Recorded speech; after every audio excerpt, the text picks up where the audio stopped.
It's good because I don't have to decorate. It's Halloween all year round. Um, it's Halloween for me. It's always been, horror films and autumn. It's that kind of things are getting a bit colder and damper. You're bundling up a bit more. It's quite a kind of a cozy season. Obviously, there's the scary aspect to it as well, which you've got to play into. And with a place like this, how can you not? The Morbitorium is far more than just a museum, and this time of the year, it's definitely the busiest for Dave. He hosts events with anything from Gothic literature to after dark museum tours, so as the nights get darker, the Morbitorium really comes into itself.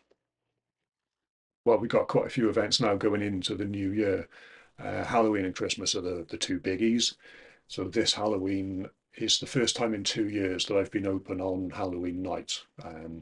What I'm doing this year, every month I do an after dark evening where I open up to small groups, maximum of 6 people, so you get lots of space, lots of room to move around and have a look. And you basically get free reign of the museum in the evening. I'm here to ask any questions. And I've also bring down some things which I don't have out on public display during normal, regular opening hours. So I get tables of the more interesting stuff out as well. And that's what I'll be doing on Halloween night. Everything in the museum has some kind of spooky or quirky vibe, and that's really the whole focus of the collection. If it's weird and Dave likes it, then he can find a place for it somewhere. Things here, kind of dolls, a lot of Yeah, taxidermy. What's the kind of collection overall? anything that interests me really. And I'm interested by a lot of things. I tend to get distracted a lot. They all kind of slot together quite well as a whole. But yeah, there's all sorts of stuff. There's wet specimens where you preserve animals and sort of different sort of things in chemicals, in alcohol. There's taxidermy, which is the dry version of that. Lots of stuffed animals around.